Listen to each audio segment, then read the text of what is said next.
Hi friends, நான் சேரன் பாண்டியன். நான் 1310 திருக்குறளை ஓவிய வடிவிலும் கவிதை நடையிலும் பண்ணியிருக்கேன். இன்னைக்கு நான் வீடியோல பார்க்க போறேன்னா, திருக்குறள் சொல்லும் படாவரை தப்பு என்ற தலைப்பின் வாயிலாக திருக்குறளை மறைஞ்சிருக்கக்கூடிய ஆழமான விஷயங்களை ஓவிய பார்க்க போறோம். அதுக்கு முன்னாடி நம்ம சேனலை புதுசா பார்க்குறவங்களும் தமிழை நேசிக்கிறவங்களும் திருக்குறளை வாசிக்கிறவங்களும் நம்ம சேனலை சப்ஸ்கிரைப் பண்ணுங்க, லைக் பண்ணுங்க, ஷேர் பண்ணுங்க. வாங்க வீடியோக்குள்ள போலாம். இந்த உலகத்தில் பொதுவாகவே இரண்டு கைகள் தட்டும் போதும் ஒரு பொருள் மற்றொரு பொருளோடு மோதி முட்டும் போதும் உண்டாகும் ஓசையானது ஒவ்வொரு பொருளின் இசை கொண்டு பேசும் பாசையாகத்தான் தெரிகின்றது. அது உடல் தோலை மேளமாக்கி அதில் பேசும் பண்ணை தாளமாக்கி ஒவ்வொரு இடத்தின் சொல் பொருளை மற்றவருக்கு தகவலாக்கி ஆடாத கால்களையும் ஆட வைத்து ஆடிய கால்கள் அடங்கும் வரை இதையை துடிப்பாக துடித்து கொண்டு கருவறை முதல் கல்லறை வரை ஒலிப்பதுதான் உலகில் பறையிசையாகின்றது. அது ஒவ்வொருவருக்குள்ளும் ஓயாமல் இதயமாக பறையடித்துக் கொண்டிருப்பதால் தான் உடல் கொண்ட உயிர்களின் இயக்கம் என்பது அந்த இதயம் தட்டும் தாளத்திற்கு ஏற்றாற்போல் நடனமாடுகின்றது. எப்போது ஒருவருக்குள் இதயத்தின் பறை அடியானது நின்று போகின்றதோ அப்போதே உடல் கொண்ட ஐம்புலன்களின் ஆட்டமானது அடங்கி போகின்றது. அந்த வகையில் வானென்ற ஆண் இடி மின்னலாய் பறை இசைத்து பெண் என்ற மண் நிலத்தில் மழை கொண்டு உயிரை விதைத்து அதில் உடல் கொண்ட உயிர்களெல்லாம் இந்த உலகத்தில் ஐம்புலன் கொண்டு விழித்தெழுந்து இளமை முதுமை என்று வளர்ந்து தேய்ந்து நோய் கொண்டு இறுதியாக மரணம் கொண்டு உறங்கிய போது அதை பார்த்த ஊரார் பறையடித்து ஒப்பாரி வைத்து அழுது உடல் என்ற தேரின் பூத பூவுடலை கலைத்து ஒட்டார் சுமந்த மண் பாண்டத்தை கூத்தாடி போட்டுடைத்து வான் என்ற ஆண் கொடுத்த உயிர் அந்த வானுலகம் சென்றதென்று மண் என்ற பெண் கொடுத்த பிண்டத்தை அந்த மண்ணுக்குள் அடக்கம் செய்கின்றார்கள் என்றார். பறை என்ற இசையானது உலகில் பாதியில் வந்ததல்ல, அது ஆதியிலிருந்தே இயற்கையில் உள்ளது என்பதை மனிதர்கள் புரிந்து கொள்ள வேண்டும்.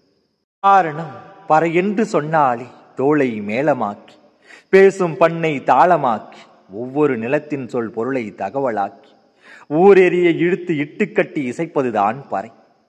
அது அன்று மணலும் மணல் சார்ந்து வாழ்ந்த மக்கள் பாலை நிலத்தில் ஆட்டம் ஆடவும் போர் கூட்டம் கூடவும் துடிப்பறை என்று இசைத்தார்கள். இன்றும் என்றும் மனிதர்கள் ஏறு தழுவும் போதும் வீர விளையாட்டின் போதும் காடும் காடு சார்ந்து வாழ்ந்த முல்லை நில மக்கள் இட்டுக்கட்டி அடித்த பறை ஏறுகோட் பறை என்று சொல்லுவார்கள். அதுபோல் வயலும் வயல் சார்ந்து வாழ்ந்த மருது நில மக்கள் திருமணத்தின் போதும் திருவிழாக்களின் போதும் மகிழ்ந்து இசைத்த பறை மணப்பறை என்றும் மலையும் மலை சார்ந்து குறிஞ்சி நில குன்றக்குறவர்கள் கூத்தாடி இசைத்த பறை தொண்டகப்பறை என்றும் தொன்று தொட்டு காலம் காலமாக கடலும் கடல் சார்ந்து வாழ்ந்த நெய்தல் நில மக்கள் ஒவ்வொரு மழை பெய்தலின் போதும் இசைத்த பறை மீன்கொட்பறையாகவும் இவ்வாறு பறை இசையானது ஒவ்வொரு பெண்ணென்ற மண் நிலத்திற்கு ஏற்றாற்போம் பல வகையாக அன்று முதல் இன்று வரை இசைக்கப்படுகின்றது என்றார். பறை இசையின் அவசியத்தை அதில் மறைந்துள்ள ரகசியத்தை புரிந்து கொண்டார். திருவள்ளுவர் சொல்லும் நல்ல படாபறை என்பது என்னவென்று புரிந்துவிடும்.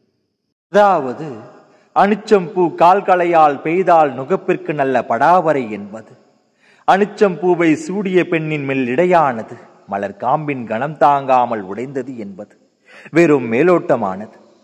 அதை உற்று உணர்ந்து பார்த்தால்தான் அதன் ஆழப்பொருள் எப்படிப்பட்ட பொருளை உணர்த்தது என்பது விளங்குது.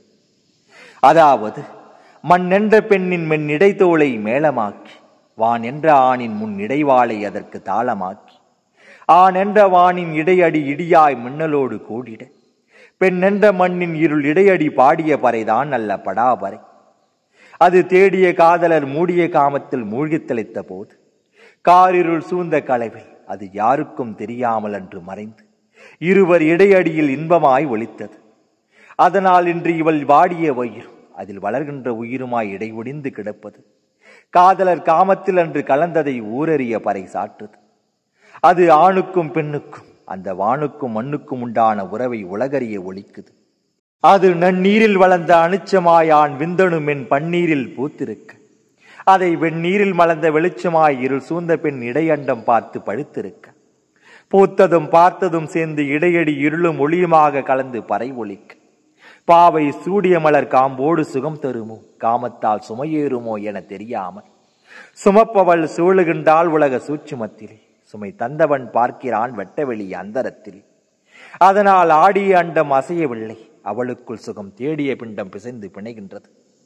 கூடிய தண்டம் விந்து கூட்டமாய் குடியேறியதா குமரிக்குள் குழந்தையும் குடிகொண்டு வாழுது. அதில் நான் எப்படி மீண்டும் நல்ல படாபறை கேட்பது என்று அணுச்சம்பூ கால்களையால் பெய்தால் நுகப்பிற்கு நல்ல படாபரை என்று திருவள்ளுவர் சொல்லுகின்றார் என்றார். அதன் ஆழப்பொருளை அசிங்கம் பார்க்காமல் அவசியம் என்று உற்று உணர்ந்து பாருங்கள். அப்போதுதான் காமத்தால் கருவறையில் ஒலித்த படாபரை காலத்தால் கல்லறை வரை எப்படி வந்தது என்பது புரியும். அதாவது மண் என்ற பெண் இடையானது மென்மையானது என்றால் அது சகல உயிர்களையும் சுமந்து ஈன்றெடுக்கும் வன்மையானது. அது ஒரு அனிச்ச மலரின் சுமை தாங்காமல் இடைஒடியது என்றால் அந்த அனிச்ச மலரான ஆணின் அடி விந்தணுவை காட்டிலும் பெண்ணின் இடையடி கொண்ட அண்டம் மென்மையிலும் எதையும் தாங்கும் தன்மை கொண்டது. அத்தகைய பெண்ணின் மண் இடையடியானது உடைந்துதான் ஒவ்வொரு உடல் கொண்ட உயிர்களும் உலகத்தில் கால்தடம் பதிக்கின்றது என்றால் அது அன்று காதலர் காமத்தில் கலந்து வானும் மண்ணுமாக இணைந்து நல்ல படாபரை இசைத்ததாலே சாத்தியமானது. அது ஆணுக்குள் அனிச்ச மலராய் பூத்திருந்த விந்தணுவை பெண்ணுக்குள் காத்திருந்த அண்ட அணு அதை அப்படியே காம்போடு சூடிக்கொண்டதா. பெண் இடையடியானது கனத்து பனிக்குடம் நிறைந்து வெடித்து அது 10 மாதத்தில் பட்டென்று உடைத்து அவள் பெற்ற நல்ல படாபரையை ஊரறிய பறைசாற்றுது.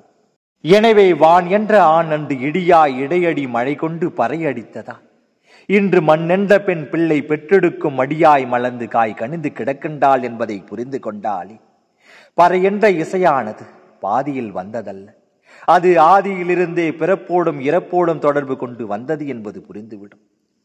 மேலும் இதை குறித்து விரிவான விளக்கத்தை அடுத்த பகுதியில் பார்ப்போம்.